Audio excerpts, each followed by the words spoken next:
جی بسم اللہ الرحمن الرحیم والصلاة والسلام علی رسول الکریم۔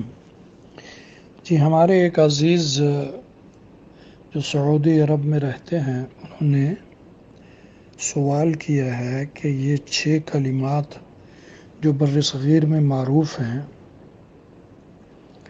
ان کے متعلق یا ان کی تحقیق اگر کسی کے پاس ہو تو وہ ہمیں ارسال کرے۔ کیا یہ کلمات احادیث مبارکہ سے ثابت ہیں؟ تو اس سلسلے میں ہم نے تحقیق کی ہے جو آپ کی خدمت میں پیش کی جاتی ہے۔ بر صغیر پاک و ہند میں 6 کلموں کے نام سے چند دعائیہ کلمات اور تسبیحات بہت پابندی سے بچوں کو یاد کروائے جاتے ہیں۔ اس تحریر میں ہم آپ کے سامنے ان کلمات کی حقیقت بیان کرنے کی کوشش کریں گے۔ وَمِنَ اللَّهِ التوفیق والسداد۔ 6 کلمے جو معروف ہیں ان میں پہلا کلمہ طیبہ لا الہ الا اللہ محمد الرسول اللہ صلی اللہ علیہ وسلم۔ یہ کلمہ احادیث مبارکہ سے ثابت ہے۔ حضرت ابو ہریرہ رضی اللہ تعالی عنہ بیان فرماتے ہیں کہ آپ صلی اللہ علیہ وسلم نے فرمایا، اللہ تعالیٰ نے اپنی کتاب میں تکبر کرنے والی ایک قوم کا ذکر کیا ہے۔ یقیناً جب انہیں لا الہ الا اللہ کہا جاتا ہے تو وہ تکبر کرتے ہیں، اور اللہ تعالیٰ نے فرمایا جب کفر کرنے والوں نے اپنے دلوں میں جاہلیت والی ضد رکھی تو اللہ تعالیٰ نے اپنا سکون و اطمینان اپنے رسول صلی اللہ علیہ وسلم اور مومنین پر اتار دیا اور ان کے لیے کلمۃ التقوی کو لازم قرار دے دیا، اور اس کے زیادہ مستحق اور اہل یہی لوگ ہیں۔ اور وہ کلمت تقوی کیا ہے؟ کلمت التقوی وہ ہے لا الہ الا اللہ محمد الرسول اللہ، جو کلمہ طیبہ کے نام سے پہلا کلمہ معروف ہے۔ حدیبیہ والے دن جب رسول اللہ صلی اللہ علیہ وسلم نے مدت مقرر کرنے والے فیصلے میں مشرکین سے معاہدہ کیا تھا تو مشرکین مکہ نے اسی کلمہ سے تکبر کیا تھا اور کہتے تھے محمد الرسول اللہ مت لکھو، یہ معاہدہ جو ہے اس میں محمد الرسول اللہ مت لکھو، اس لیے کہ یہی تو ہمارا آپ کا جھگڑا ہے، اگر اس کو لکھ لیا تو پھر بات کیا ہوئی۔ تو اس سے انہوں نے تکبر کرتے ہوئے وہ یہی کلمہ تھا کلمہ طیبہ جو حدیث سے ثابت ہے، اور قرآن کریم میں بھی محمد الرسول اللہ علیحدہ موجود ہے اور لا الہ الا اللہ یہ علیحدہ موجود ہے۔ تو یہ قرآن و سنت دونوں سے ثابت ہے۔ یہ جو ہم نے واقعہ بیان کیا ہے صلح حدیبیہ کا، یہ سورۃ الفتح آیت نمبر 26، اسی کا ترجمہ بھی ہم نے بیان کر دیا۔ تفسیر طبری میں یہ حدیث بھی لکھی ہوئی ہے۔ اس کے علاوہ علامہ بیہقی نے الاسماء والصفات جلد نمبر 1 صفحہ نمبر 263 حدیث نمبر 195 پر اس حدیث کا ذکر کیا ہے۔ یہ حدیث بھی بالکل صحیح ہے، اس کی سند کے سارے راوی سچے اور قابل اعتماد ہیں۔ تو یہ کلمہ پہلا جو ہے یہ تو ہر صورت ثابت ہی ہے، اور ہم اسی کو صبح شام اپنی زبان پر جاری رکھتے ہیں اور ایمان کی تجدید بھی اسی کے ساتھ کرتے ہیں۔ آگے دوسرا کلمہ شہادت جس کو کہا جاتا ہے، جو ایمان کا لفظی اقرار ہے، یعنی اشہد ان لا الہ الا اللہ وحدہ لا شریک لہ واشہد ان محمدا عبدہ ورسولہ۔ یہ کلمہ الفاظ کے معمولی کمی بیشی کے ساتھ احادیث سے ثابت ہے، معمولی کمی، اور احادیث میں اس کو پڑھنے کی بہت فضیلت بیان کی گئی ہے، حتیٰ کہ اشہد ان لا الہ الا اللہ واشہد ان محمدا عبدہ ورسولہ یہ وضو کے بعد بھی یہ دعا کرنے سے جنت کے 8 دروازے کھل جاتے ہیں، یہی شہادتین سے۔ تو معمولی تبدیلی الفاظ کی وحدہ لا شریک لہ ہے، اور وہ بھی ایک حدیث میں یہ بھی موجود ہے، بہرحال یہ کلمہ الفاظ کی معمولی کمی بیشی کے ساتھ احادیث سے ثابت ہے، یہ دوسرا کلمہ ہے، اور اس کو پڑھنے کی بہت فضیلت بیان کی گئی ہے، جیسا کہ نبی کریم صلی اللہ علیہ وسلم نے فرمایا کہ جو شخص دن بھر میں 100 مرتبہ یہ کلمہ پڑھ لے، لا الہ الا اللہ وحدہ لا شریک لہ لہ الملک ولہ الحمد وہو علی کل شیء قدیر، تو فرمایا کہ پڑھنے والے کو 10 غلام آزاد کرنے کے برابر ثواب ملے گا، 100 نیکیاں اس کے نامہ اعمال میں لکھی جائیں گی اور 100 برائیاں اس سے مٹا دی جائیں گی۔ اس روز دن بھر یہ دعا شیطان سے اس کی حفاظت کرتی رہے گی تا وقت کہ شام ہو جائے، یعنی شام تک اس کی حفاظت ہوتی رہے گی اللہ کی طرف سے یہ گواہی دینے پر۔ اور کوئی شخص اس کے پڑھنے والے سے عمل میں اس سے بڑھ کر کوئی نہیں ہوگا جو اس کو 100 دفعہ پڑھ لے گا، ہاں وہ شخص جو اس سے زیادہ پڑھ لے وہ اس سے بڑھ جائے گا۔ یہ حدیث بخاری شریف میں 3293 نمبر پر موجود ہے، یعنی 3293 نمبر پر۔ یہ تو دوسرا کلمہ ہوا۔ اب تیسرا کلمہ تمجید کے نام سے منسوب کیا جاتا ہے، اور وہ ہے سبحان اللہ والحمد للہ ولا الہ الا اللہ واللہ اکبر ولا حول ولا قوۃ الا باللہ العلی العظیم۔ یہ الفاظ 2 الگ الگ مقام پر 2 مختلف حدیث میں آئے ہیں، بلکہ ایک حدیث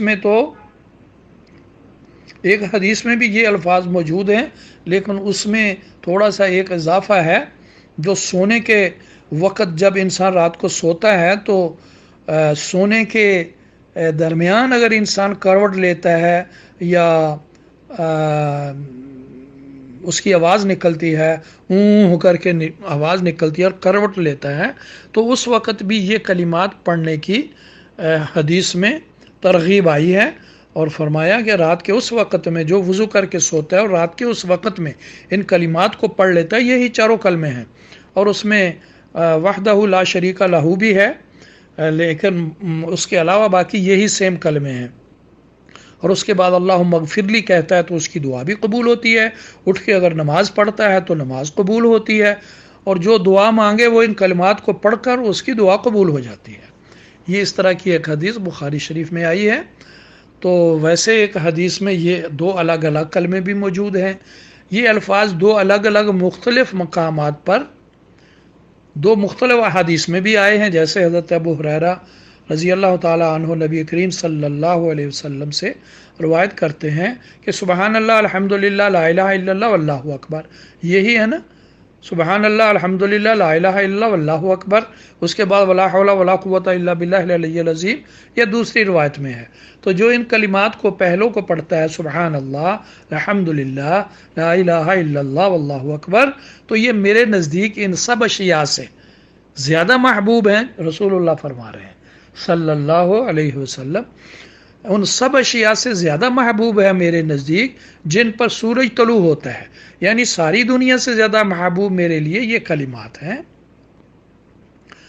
بحوالہ صحیح مسلم حدیث نمبر 4968۔ جی، تو دوسری ایک حدیث ہے سیدنا ابو موسیٰ اشعری سے، جو دوسرے کلمات ہیں، یعنی لا حول ولا قوۃ الا باللہ کا اضافہ، یہ دوسری روایت سے ثابت ہے۔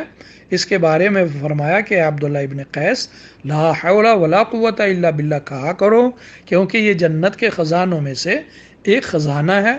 بخاری شریف میں 6384 نمبر حدیث ہے، اور مسلم میں 2704 نمبر حدیث ہے۔ یہ تو 3 کلمات کے بارے میں جو احادیث سے ثابت ہیں۔ اب چوتھا کلمہ بھی اسی طرح حدیث شریف سے ثابت ہے۔ چوتھا کلمہ جس کو کلمہ توحید کہا جاتا ہے، لا الہ الا اللہ، یہی توحید ہے، وحدہ لا شریک لہ توحید ہے، لہ الملک و لہ الحمد توحید ہے، یحیی و یمیت وہو حی لا یموت، وہی زندہ کرتا ہے وہی مارتے ہیں، ہاں جی، اور وہ خود زندہ ہے اور اس کو موت ہے ہی نہیں۔ آگے ابداً ابداً ذوالجلال والاکرام، یہ 4 کلمات، اس کے بعد ہے بیدہ الخیر وہو علی کل شیء قدیر، یہ 4 کلمات ابداً ابداً ذوالجلال والاکرام، یہ حدیث میں نہیں ہے، باقی سارے کلمات حدیث شریف میں ہیں۔ اس میں جو میں نے خفیف کلمات علیحدہ اس میں لکھ دیے ہیں اور کچھ بولڈ کر دیے ہیں، جو بولڈ ہیں وہ حدیث سے ثابت ہے۔ اس دعا کو دعائے سوق کہتے ہیں، یعنی بازار یا محلے کی دکان میں خرید و فروخت کے وقت پڑھنے کی دعا ہے، اور حدیث میں اس کی ترغیب آئی ہے۔ اس دعا کو شاپنگ کے وقت ایک بار پڑھنے پر سبحان اللہ، آپ سوچئے کتنے لاکھ نیکیاں، 10 لاکھ نیکیاں ایک دفعہ پڑھنے پر۔ بازار میں سامنے دکان میں جائیں اور یہ دعا پڑھ لیں، آپ کو 10 لاکھ نیکیاں مل جائیں گی، 10 لاکھ گناہ معاف ہو جائیں گے، اور 10 لاکھ درجات بلند ہوتے ہیں، اور ایک روایت میں ہے کہ جنت میں اس کے لیے محل بھی بن جاتا ہے۔ اس حدیث کی جو حوالہ ہے وہ میں نے لکھ دیا ہے، اس کو دعائے سوک کے نام سے معروف ہے۔ یہ بس 2-4 الفاظ جو اس میں ابدن ابدن کے ہیں اس کو نکال کر ذوالجلال والاکرام، باقی سارے یہ بھی حدیث میں موجود ہیں، اور یہ حدیث علامہ البانی نے بھی اس کو صحیح کہا ہے، اور شوکانی رحمہ اللہ نے بھی فرمایا ہے کہ صحیح ہے۔ تحفۃ الذاکرین 298 صفحہ پر البانی رحمہ اللہ نے بھی سلسلۃ الاحادیث الصحیحہ میں 3139 نمبر پر اس کو صحیح کہا ہے، اور امام حاکم نے بھی اپنی مستدرک الصحیحین میں جلد 1 صفحہ 722 کو فرمایا ہے کہ ھذا اسناد صحیح علی شرط الشیخین۔ اب 5واں کلمہ جو ہے اس کا نام ہے کلمہ استغفار۔ استغفر اللہ ربی من کل ذنب اذنبتہ عمدا او خطا سرا او علانیہ، میں دعا کی نیت سے اس کو پڑھ رہا ہوں۔ واتوب الیہ من الذنب الذی اعلم ومن الذنب الذی لا اعلم انک انت علام الغیوب والستار العیوب وغفار الذنوب ولا حول ولا قوة الا باللہ العلی العظیم۔ یہ الفاظ اس ترتیب کے ساتھ قرآن و حدیث میں مذکور نہیں ہیں، پہلے 4 کلمات کے الفاظ حدیثوں میں موجود ہیں، اس کے حوالے بھی میں نے دے دیے۔ البتہ یہ 5واں اور 6واں کلمہ ان کے الفاظ بعین ہی اس ترتیب کے ساتھ موجود نہیں ہیں، مگر ان الفاظ کا معنی صحیح ہے۔ البتہ علیحدہ علیحدہ حدیثوں میں یہ الفاظ مل سکتے ہیں۔ اس 5ویں کلمہ اور اسی طرح 6 کلمہ کو حدیث کہہ کر پڑھنا جائز نہیں ہے کہ اس کی نسبت رسول اللہ کی طرف کی جائے، جیسے پہلے 4 کلموں کی نسبت جائز ہے، اس کی جائز نہیں ہے۔ ان میں بھی 2-4 الفاظ جو حدیث میں نہیں ہیں ان کی نسبت جائز نہیں ہے، باقی ان سب 4 کلمات کی نسبت رسول اللہ کی طرف جائز ہے۔ ان 2 کلمات کی جائز نہیں ہے۔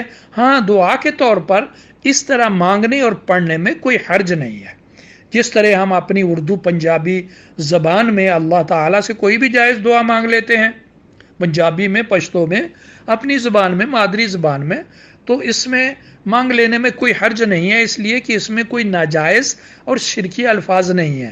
ہاں، اگر کوئی ناجائز اور شرکی الفاظ ہوں تو اس کو مانگنا ویسے ہی جائز نہیں ہے۔ اسی طرح 6واں کلمہ ہے، اس کو بھی میں دعا کی نیت سے پڑھ رہا ہوں، نہ کہ اس نیت سے کہ یہ حدیث میں آیا ہے۔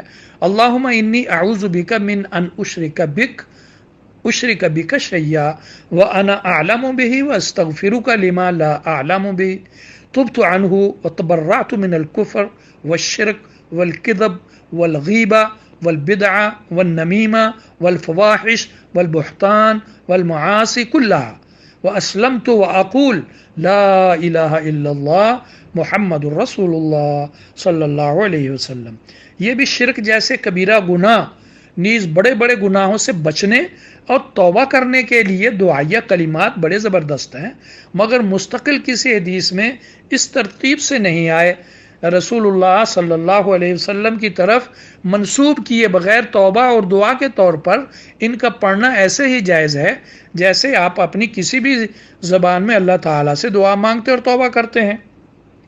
خلاصہ یہ ہے کہ پہلے 4 کلمے اپنے عظیم ترین فضائل کے ساتھ قرآن و حدیث سے ثابت ہیں، آخری 2 کلمے حدیث سے ثابت تو نہیں، مگر دعا کے طور پر پڑھنے میں انشاءاللہ کوئی حرج نہیں ہے، کیونکہ ان میں کوئی شرکیہ کلمات نہیں ہیں۔